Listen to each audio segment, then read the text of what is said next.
कैसे होगा इस मैं हूं कैप्टन ब्लू और आज हम बात करने वाले हैं the last of us season 1 के बारे में। अगर आपने टीवी शो से जुड़े मेरे दूसरे वीडियोस को अभी तक नहीं देखा तो यहाँ क्लिक करो और ऐसे ही दूसरे वीडियोस के लिए मेरे चैनल पे जाओ। तो चलिए स्पॉयलर्स के साथ शुरू करते हैं। Okay, recap.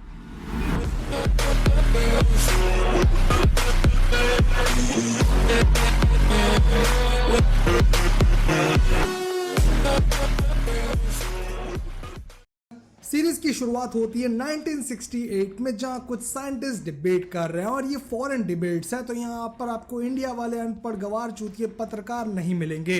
इन लोगों का मानना है कि कोरोना जैसे वायरस से दुनिया खत्म हो जाएगी, लेकिन ये चाचा बताते हैं कि वायरस कभी भी ह्यूमन रेस को खत्म नहीं करेगा। हम थोड़े टाइम के बाद इम्यून हो जाएंगे। सेम चीज होगी बैक्टीरिया के साथ, लेकिन एक चीज है जिससे हम सरवाइव नहीं कर सकते, वो है फंगस। प्रैक्टिकली फंगस का कोई इलाज नहीं है, ना ही वैक्सीन ना ही क्योर। वैसे भी ये ज़ॉम्बी वायरस ऑलरेडी एनिमल्स में दिखाई देता है, अगर ह्यूमंस में भी ये दिखाई दिया तो लोगों के बम्बू लग जाएंगे।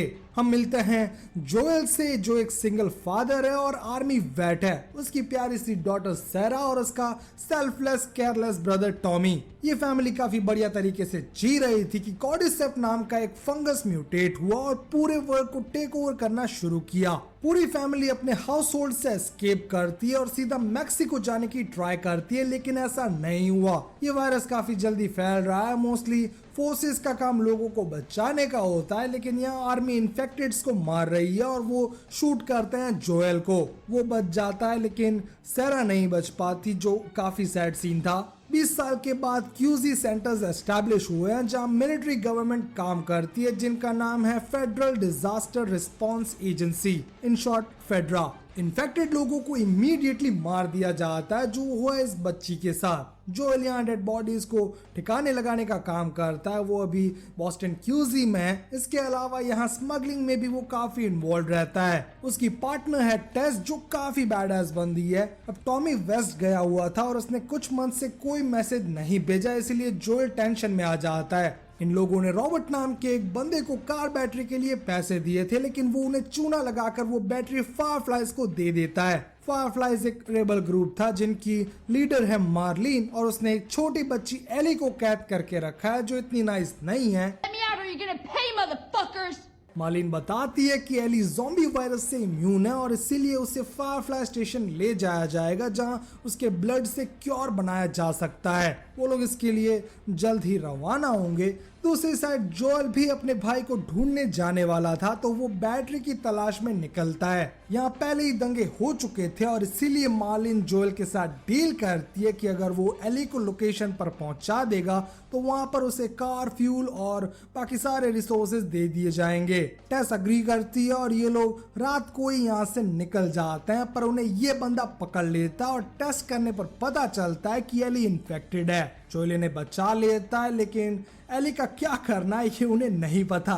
फ्लैशबैक से पता चलता है कि ये वायरस इंडोनेशिया में फैला था और जब साइंटिस्ट को इस बारे में पता चला तब उन्होंने सीधा बॉम्ब करने का ही ऑर्डर दिया, लेकिन टाइम पर कुछ भी नहीं हो पाया और वर्ल्ड के बम्बू लग गए। प्रेजेंट में एली समझाती है कि उसके ब्लड से क्योर बनाया जाएगा और इस कारण से जोएल एली को प्रोटेक्ट करता है। और थ्रू आउट द सीरीज आपको कुछ बेस्ट अपोकलिप्टिक सीन देखने मिलेंगे और मुझे कई बार ऐसा ही लगता है वर्ल्ड डिस्ट्रॉय हो जाए तो मजा आ जाए। खैर ये लोग स्टेट हाउस में से निकलते हैं और उनका सामना हुआ क्लिकर से, जो काफी पावरफुल ज़ॉम्बीज है, जिसे लंबे टाइम से पोजेस कर लिया गया था। ये लोग देख नहीं सकते, लेकिन आवाज से काफी सेंसिटिव है, जिस कारण से इन लोगों को एक जबरदस्त फाइट करनी पड़ी और एंड में वो बच निकले। टेस एली को समझाती है कि ये सारे ज़ॉम्बीज एक दूसरे से कनेक्टेड है, एकदम स्ट्रेंजर थिंग्स वाले हाइव माइंड की तरह। वो लोग स्टेशन पर तो पहुंच जाते हैं, लेकिन यहाँ पर कोई भी जिंदा नहीं था। टेस रिवील करती है कि उसे बाइट कर लिया गया है, मतलब वो इन्फेक्टेड है। सेम हुआ था एली के साथ, लेकिन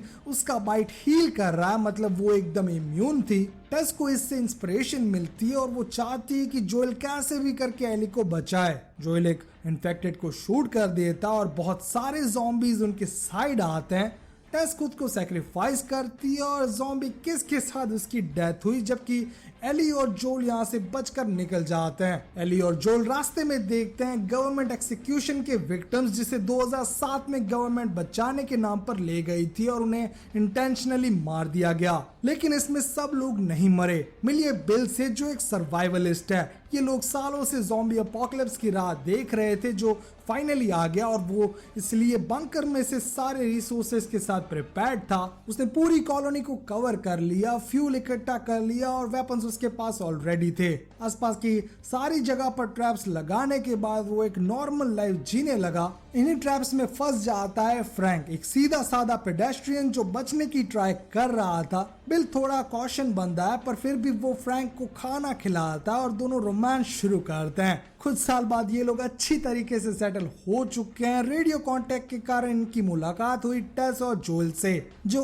पहले ठीक नहीं लगता था लेकिन बाद में अच्छे दोस्त बन गए। और हाँ, इन्होंने ही कोड्स बनाए थे कि 60s के गाने मतलब कुछ न्यू नहीं है, 70s के गाने मतलब न्यू स्टॉक और 80s के गाने मतलब डेंजर। इन लोगों ने काफी सालों तक अपना रिलेशनशिप बनाए रखा और इस दौरान फ्रैंक काफी बीमार पड़ गया। ये दोनों हैप्पीली शादी करते हैं और बाद में बिल भी जिंदा रहना नहीं चाहता था तो वो सुसाइड कर लेता है। जब जोल यहाँ पहुंचता है एली के साथ, उन्हें मैसेज मिलता है और बहुत सारी सप्लाईज इंक्लूडिंग गन्स, कार्स और बहुत सारा फूड। ये लोग यहाँ से ट्रक के साथ निकल जाते हैं और उनको ढूंढना है टॉमी को, जो यूटा के आसपास कहीं घूम रहा था। एली ने यहाँ फ्रैंक की स्टैंडर्ड पिस्टल उठा ली, जिस बारे में जोएल को अभी तक कुछ पता नहीं है। ये लोग मिसूरी में एंटर कर चुके हैं और रास्ते में इन्हें थोड़े थोड़े टाइम पर स्टॉप्स के लिए रुकना पड़ता है, क्योंकि ये जो फ्यूल है वो 20 साल से सड़ रहा था, मतलब कार में एवरेज नहीं आती।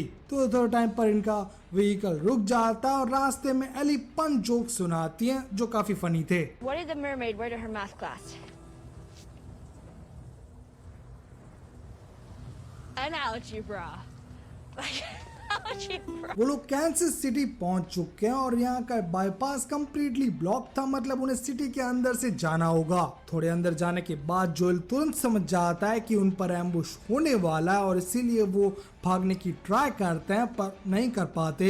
बैंडिट्स ने उन पर स्ट्राइक किया और जोएल 2 को मार गिराता है, पर एक बंदा जोएल को मारने वाला था और ये सीन काफी टेंस था, पर एली ने अपनी पिस्टल से उसे बचा लिया। बहुत सारे बैंडिट्स उन्हें घेरने की ट्राई करते हैं लेकिन ये लोग इससे पहले ही रफू चक्कर हो गए। ये बैंडिट्स एक्चुअली एक रेजिस्टेंस मूवमेंट के साथ हैं और इनकी लीडर है कैथरीन। इन्होंने थोड़े ही टाइम पहले फेडरल गवर्नमेंट को टॉपल किया और वो ढूंढ रही है हेनरी को, मतलब ये बंदा जो अपने डेफ भाई को बचा रहा था। फेडरल के टाइम उसने कई बार इन्फो सप्लाई की थी, जिस कारण से कैथरीन उसे मारना चाहती है। वो इन सभी लोगों को पकड़ने के लिए मैनहंट पार्टीज रिलीज करती है और उसके सेकंड इन कमांड पैरी को यहाँ एक बहुत बड़ा होल मिल गया जहाँ बहुत सारे ज़ॉम्बीज छुपे हुए थे। वो इस बारे में अभी कोई चीजें रिवील नहीं करेंगे जब तक ये फ्यूजिटिव्स पकड़े नहीं जाते। एली और जोएल एक अपार्टमेंट फाइंड करते हैं और यहाँ सो जाते हैं। जब उनकी आंख खुलती है तब हेनरी और सैम ने उन्हें गन पॉइंट पे रखा था। हेनरी प्रपोज करता है कि वो दोनों उसकी हेल्प करे सिटी से निकलने के लिए, क्योंकि हेनरी जानता है कहाँ से निकलना है, जबकि फाइट जोएल कर सकता है। सवाल ये है कि भागेंगे कैसे। अब हेनरी को पता है कि अंडरग्राउंड टनल सिस्टम से एक बढ़िया राउट है जिससे वो लोग सीधा सिटी के बाहर निकलेंगे,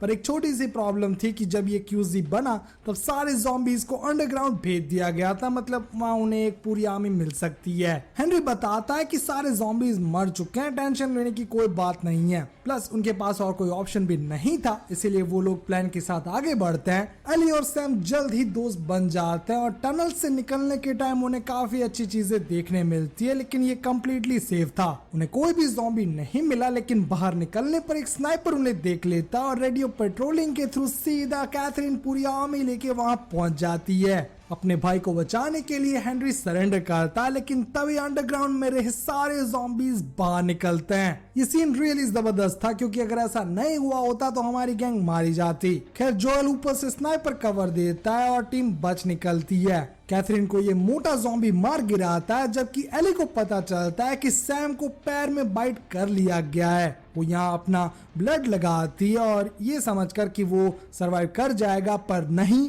नेक्स्ट मॉर्निंग वो ज़ॉम्बी बन गया और उसे हेनरी मार देता है, जो काफी हॉरिफाइंग था। थोड़े टाइम बाद वो खुद भी सुसाइड कर लेता है और जोल और एली उन्हें बरी करके वेस्ट के लिए निकल लेते हैं। 3 मंथ्स के बाद हमारी टीम एंटर हो चुकी है नॉर्थ में, जहां उन्हें एक नेटिव अमेरिकन कपल मिलता है जिन्होंने उन्हें डायरेक्शन दी। रास्ते में उन्हें कुछ काउबॉयज रोक लेते हैं और वो लोग कुत्तों से इन्फेक्टेड को चेक करते हैं, पर एली डिटेक्ट नहीं होती। टर्न्स आउट ये एक थ्राइविंग कम्युनिटी है जो सब लोग साथ मिलकर चला रहे हैं और जोल यही मिलता है अपने भाई टॉमी से, जो एक जबरदस्त रीयूनियन था। यहाँ टॉमी ने इस बंदी यानी कि मारिया से शादी कर ली है जो अभी प्रेग्नेंट है। वो एली को कॉटेज दिखाती है और यही वो रिवील करती है कि जोएल की डॉटर सैरा के साथ क्या हुआ था, जिससे रियली एली का दिल टूट गया। जोएल बताता है टॉमी को उसके पैनिक अटैक्स के बारे में और उसका फिजिकल फॉर्म सेट नहीं है इस एडवेंचर के लिए। वो चाहता है टॉमी एली को फायरफ्लाइज के पास लेके जाए, लेकिन एली ये सुन लेती है और वो डिनाई करती है, जिसके बाद जोएल को वापस अपनी डॉटर वाली वाइब्स आती है और वो होस के साथ एली को उठाकर हॉस्पिटल ले जाता है। यहाँ उन्हें कुछ नहीं मिलता सिवाय कुछ बंदरों के। इस फैसिलिटी को बहुत टाइम पहले ही छोड़ दिया गया था और कुछ रेडर्स उन्हें दिखाई देते हैं जो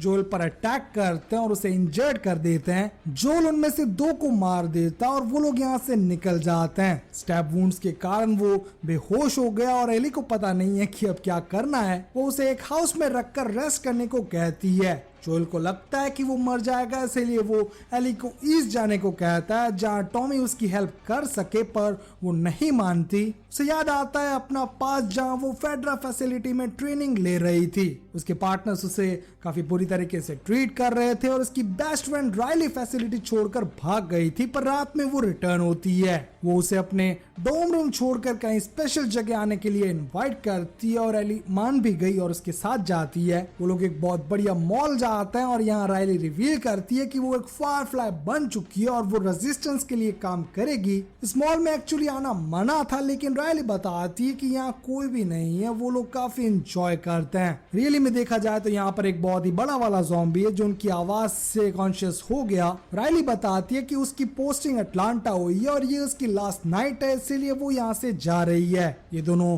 किस करते हैं और तभी वो इन्फेक्टेड स्ट्राइक करता है। एली उसे मार तो देती है, लेकिन इन दोनों को बाइट कर लिया गया, मतलब वो लंबे टाइम तक नहीं जिएंगे। वो लोग साथ में ही मरने वाले हैं और वीनो की मार्लिन ने बाद में इन लोगों को ढूंढ लिया। राइली तो मर गई, लेकिन एली को कुछ नहीं हुआ क्योंकि वो इम्यून है। प्रेजेंट में एली खाना ढूंढने जाती है और उसने शूट किया एक डियर, लेकिन वो मरा नहीं और हाथ लगा डेविड के, जो अपने फ्रेंड जेम्स के साथ था। ये दोनों एक चर्च लाइक कम्युनिटी से बिलोंग करते हैं जहाँ ये लोग सब साथ रहकर सर्वाइव करने की ट्राई कर रहे थे और डेविड इनका लीडर है। एली उन्हें डियर देने के लिए तैयार है, पर उसे मेडिसिन चाहिए जो लाने के लिए वो जेम्स को भेजता है और बातों बातों में पता चलता है कि जोएल ने जो 2 बंदे मारे थे वो इसी कम्युनिटी से बिलोंग करते थे। एली ये सुनकर शॉक में चली जाती है और बाद में दवाई लेकर भाग जाती है। जोएल की कंडीशन यहाँ काफी खराब थी, लेकिन फिर भी एली उसे ट्रीट करती है और डेविड ने अपने लोगों को एली के पीछे भेजा। जोएल तक ये लोग ना पहुंच सके, इसीलिए एली उन्हें डिस्ट्रैक्ट करने की ट्राई करती है, पर वो पकड़ी गई क्योंकि उसका घोड़ू गिर गया। जोएल कितना भी वीक क्यों ना हो, उसे बंदे मारना अच्छी तरीके से आता और इसीलिए वो बच गया। अब उसके पास 2 हॉस्टेजेस हैं। दूसरी साइड एली को ये लोग पकड़कर मारने वाले थे, पर डेविड उन्हें रोक लेता और कैंप में ले जाता है। यहाँ वो एली को अपनी साइड आने को कहता है, लेकिन वो नहीं मानती। इसके अलावा एली को पता चलता है कि ये लोग कैनिबल्स हैं, जो काफी हॉरिफाइंग सीन था। जोएल इन लोगों को टॉर्चर करके डेविड की लोकेशन ढूंढ निकालता है, जबकि डेविड और जेम्स एली को मारने की ट्राई करते हैं। वो जोसेफ को मारकर बच निकलती है और पूरी फैसिलिटी जला के खाक करती है। डेविड एली का रेप करने की ट्राई करता है, पर एली जरा भी पुल डाउन ना करके उसे मार देती है और बाहर आती है। ये पूरा इंसिडेंट काफी ट्रॉमेटिक था, जिससे एली होश में नहीं है और वो जो चुलबुला नेचर हमें स्टार्टिंग में दिखाई दिया वो हमें पूरे सीजन इसके बाद देखने नहीं मिलेगा। फ्लैशबैक आता है कि कैसे एली की मॉम एना को ड्रॉप आने में देरी के कारण एक इन्फेक्टेड ने बाइट कर लिया और उसने बाद में एली को जन्म दिया। मार्लिन एली को बचा लेती है, लेकिन एना को मरना पड़ता है, जो सैड सीन था। प्रेजेंट में जोएल ट्राई करता है एली को चीयर अप करने की, लेकिन कुछ नहीं होता। वो एली को अपनी डॉटर के बारे में बताता है और दोनों ट्रामा शेयर करते हैं। बिल्डिंग्स की हाइट को स्कोर करने के बाद ये लोग देखते हैं जिराफ, जो काफी मैजेस्टिक सीन था। वैसे ये जानवर सरवाइव कैसे कर गए मुझे ये नहीं मालूम। खैर फायरफ्लाइज यही होते हैं और वो अटैक करके जोएल को अनकॉन्शियस कर देते हैं। मार्लिन जोएल से मिलती है और बताती है कि वो लोग क्योर बनाने की ट्राई करेंगे, पर इस प्रोसीजर में एली सरवाइव नहीं करेगी, जिससे जोएल गुस्सा हो जाता है। वो उसे रोकने को कहता है पर वो नहीं मानती। जोएल को बाहर ले जाने के टाइम पर वो एकदम गॉड मोड में चला जाता है और सबको मारना शुरू करता है। लगभग पूरी बिल्डिंग को वो शूट कर देता है। ये डॉक्टर सिर्फ थोड़ा सा रेजिस्ट करता है पर जोएल सीधा हेडशॉट मारता है, जो काफी कोल्ड सीन था। वो एली को ऑपरेशन थिएटर से बाहर निकालता और मार्लिन उसे रोक लेती है, लेकिन नई जोएल को कोई नहीं रोक सकता। उसने अपनी एक डॉटर को खो दिया है, दूसरी में वो जरा भी रिस्क नहीं लेता और मार देता है मार्लिन को। जब एली कार में उठती है तब जोएल बताता है कि वहाँ कुछ क्योर बनाने वाला नहीं था, ज़ॉम्बीज़ ने अटैक किया, सब मर गए और वो लोग बच निकले। एली को क्लियरली पता है कि वो झूठ था, पर वो मान लेती है जोएल की बात को और इसी के साथ last of us season 1 complete होता है। तो बस गाइस आज के लिए इतना ही। अगर ये वीडियो पसंद आया तो लाइक करो, कमेंट सेक्शन में मुझे जरूर बताओ कि अगली कौन सी सीरीज के बारे में बात करना चाहोगे। इस चैनल को सब्सक्राइब करना मत भूलना। Thanks for watching.